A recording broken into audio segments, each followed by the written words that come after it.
पूर्ण आस्था और विश्वास है और इस देश के अंदर सुप्रीम कोर्ट से कोई बड़ा नहीं हो सकता। और सुप्रीम कोर्ट ने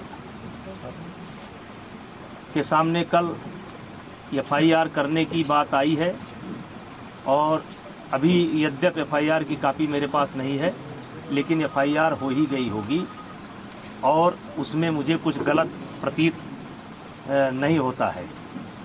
और जो जांच एजेंसी वर्तमान समय में दिल्ली पुलिस है, उस पर भी मुझे पूरा भरोसा है।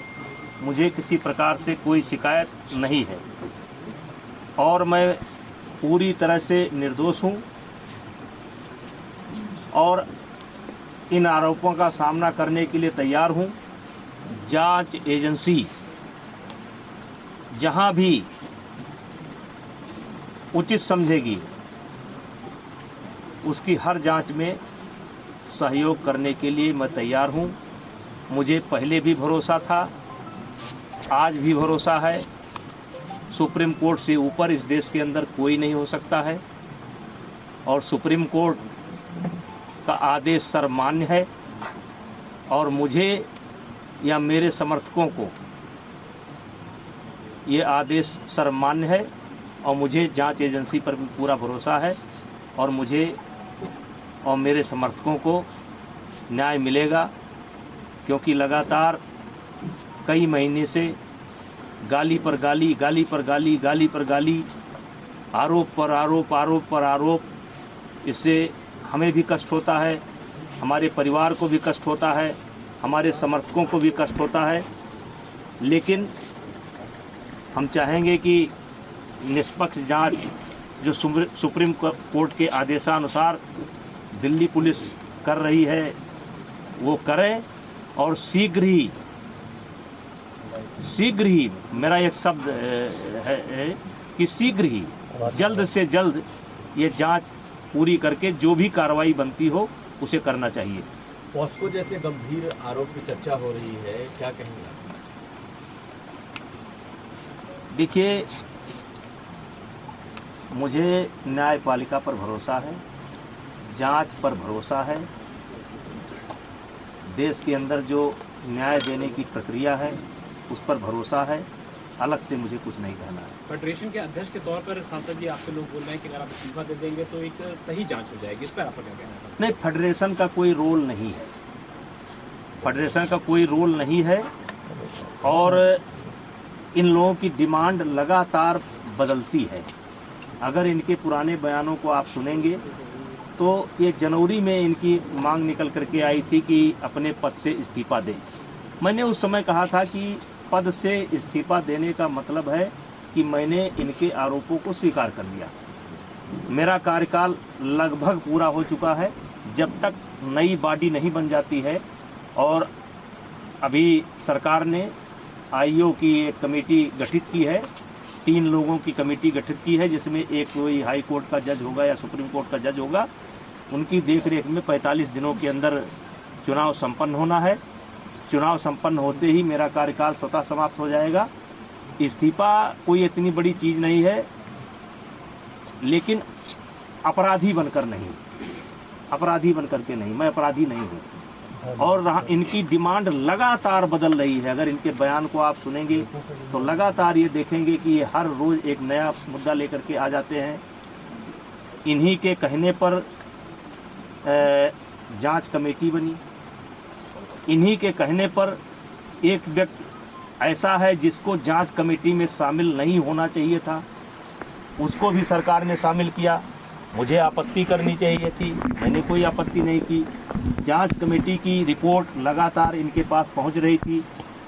कौन कौन खिलाड़ी क्या क्या बोला, लगातार डे बाई डे इनके पास पहुंच रही थी। इनको जब आभास हो गया कि जांच कमेटी में कोई आरोप सिद्ध नहीं हो रहे हैं तो इन्होंने कमेटी के सार्वजनिक होने का इंतजार भी नहीं किया और ये सुप्रीम कोर्ट चले गए और एक कोई नया मामला लेकर के भी गए हैं और सुप्रीम कोर्ट में नया मामला लेकर के गए हैं और इन्होंने जिन बच्चों को पहले पेश किया है, कोई नाबालिग मैं नहीं जानता, एक ऐसा हवा में निकल करके आ रहा है कि उसमें से कोई नाबालिग है, तो मेरा सवाल ये है कि उसको जांच कमेटी के सामने क्यों नहीं पेश किया गया। और मैंने एक ऑडियो दिया है जिसमें एक खिलाड़ी, मैंने एक ऑडियो दिया है जिसमें धरने पर बैठा हुआ एक खिलाड़ी किसी लड़की से कह रहा है कि किसी भी लड़की का इंतजाम कर दो, किसी भी तरीके से इंतजाम कर दो। मतलब ये 4-4 महीना मेरे खिलाफ लोगों को उकसाएंगे, भड़काएंगे, सबूत इकट्ठा करेंगे और फिर 3 महीने बाद एक ले जा करके फिर किसी न किसी को पेश कर देंगे। चलिए, मुझे उस पर भी कोई आपत्ति नहीं है, ये काम जांच एजेंसी का है, वो जांच एजेंसी अब काम करेगी। लेकिन हमने तो लगातार सरकार के फैसले का सम्मान किया और ये लगातार इसका उल्लंघन कर रहे हैं। रोज रोज ये नई डिमांड लेकर के आ जा रहे हैं।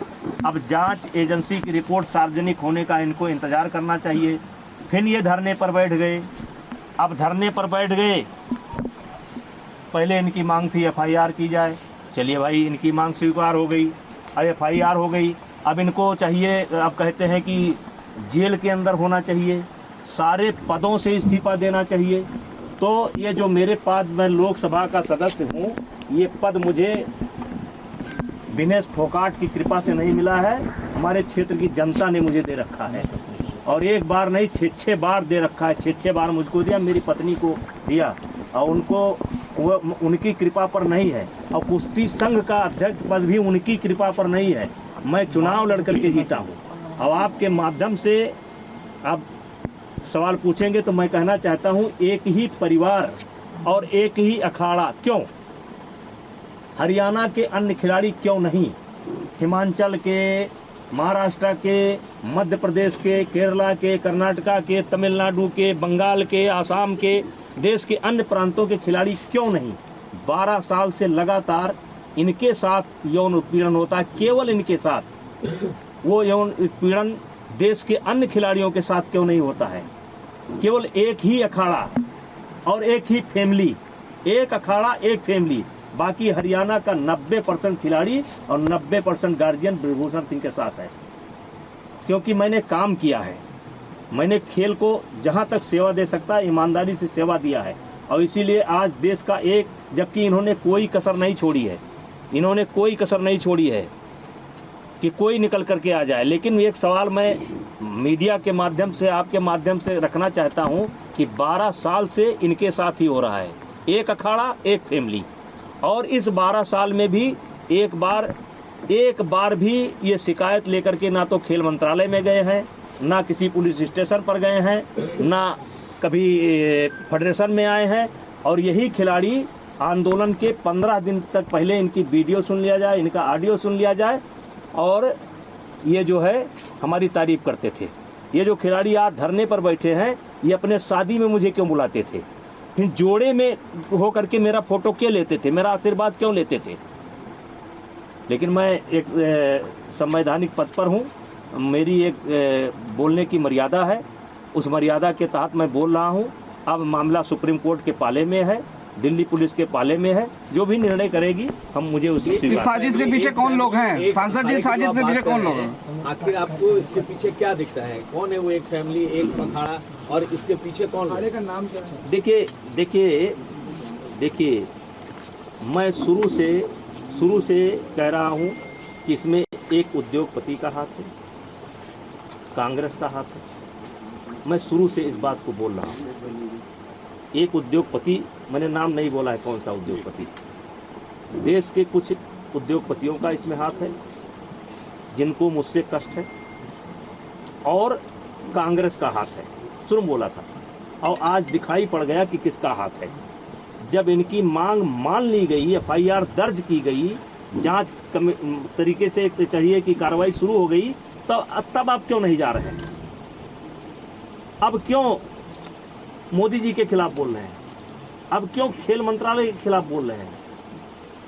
अब क्या जरूरत है? पप्पू यादव को बुलाने की क्या जरूरत है? केजरीवाल को बुलाने की क्या जरूरत है?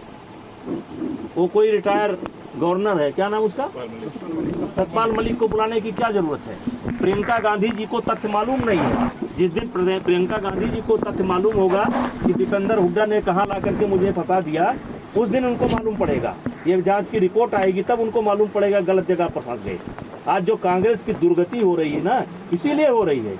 कभी वो सर्जिकल स्ट्राइक पर सवाल उठाएंगे, कभी एयर स्ट्राइक पर सवाल उठाएंगे, कभी कोरोना पर सवाल उठाएंगे। अब पूरा मामला पता नहीं क्या जंतर मंतर पहुंच गए।